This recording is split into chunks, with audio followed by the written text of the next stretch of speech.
A very pleasant evening one and all.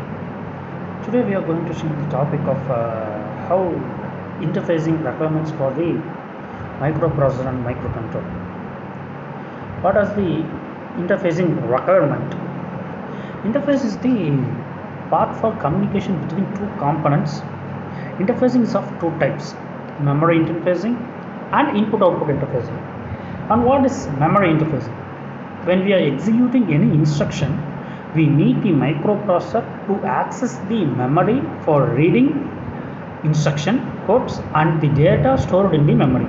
For this, both the memory and the microprocessor requires some signals to read from and write to the register.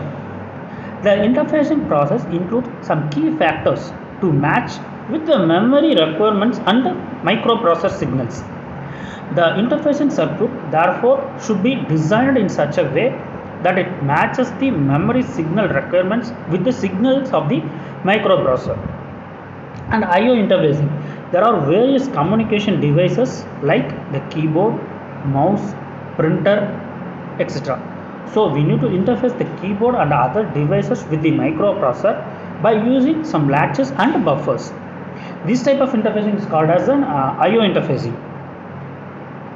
And how we are going to map with the I/O, memory mapped I/O and I/O mapped I/O. The microprocessor cannot do anything by itself, therefore it needs to be linked with the memory, extra peripherals or I/O devices. This linking is called the interfacing. The interfacing of the input-output devices in 8085 can be done in two ways. One is memory mapped I/O interfacing and I/O mapped I/O interfacing. In memory mapped I/O interfacing, the kind of interfacing we assign a memory address that can be used in the same manner as we use a normal memory location. And in I/O mapped I/O interfacing, it is a kind of interfacing which we assign an 8-bit address value to the I/O devices, which can be accessed using in and out instruction, is called I/O mapped I/O interfacing. This is simply called as difference between memory mapped I/O interfacing and I/O mapped I/O interfacing. The major feature is addressing, address size, instructions which are used, and cycles and registers communicating. And what we are addressing I/O devices are accessed like any other memory location, whereas in I/O mapped I/O they cannot be accessed like any other memory locations. And address size, they are where memory mapped I/O were assigned with 16-bit address values, whereas I/O mapped I/O devices are assigned with 8-bit values, address values. And what kind of instructions we are used in memory mapped I/O is, the instructions used are LDA and STA, etc. The instruction used in I/O mapped I/O is in and out and cycles. And the cycles involved during the operations are memory read and memory write, whereas in I/O mapped I/O cycles during operation are I/O read and I/O write in case of I/O mapped I/O. At the registers communicating, any register can communicate with the I/O device in case of memory mapped I/O, whereas only accumulator can communicate with the I/O devices in case of I/O mapped I/O.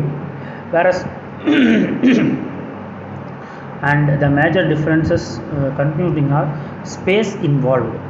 2^6 I/O ports are possible to be used for interfacing in case of memory mapped I/O, whereas in I/O mapped I/O only 256 I/O ports are available for interfacing in case of I/O mapped I/O.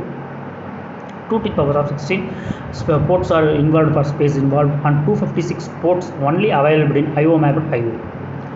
And IOM signal during writing or reading cycle, I/O power m, I/O bar m is equal to 0 in case of memory mapped I/O, whereas in I/O mapped I/O, IOM bar m is equal to 1 in case of I/O mapped I/O. Whereas in the control signal, no separate control signal required, since we have unified memory space in the case of memory mapped I/O. whereas in special control signals are used in case of IO mapped IO. Arithmetic and logical operations. Arithmetic and logical operations are performed directly on the data in case of memory mapped IO, whereas arithmetic and logical operation cannot be performed directly on the data in case of IO mapped IO. And 8251 USART. The 8251 USART, universal synchronous asynchronous receiver transmitter, acts as the mediator between the microprocessor and the peripheral to transmit serial data into parallel form and vice versa. It takes data serially from peripheral and converts into parallel data. After converting the data into parallel form, it transmits it to the CPU. Similarly, it receives the parallel data from the microprocessor and converts it to a serial form. After converting the data into a serial form, it transmits it to the outside world or outside peripheral. Thank you. In next class, we can discuss on the block diagram and the architecture of 8251 USART. Thank you.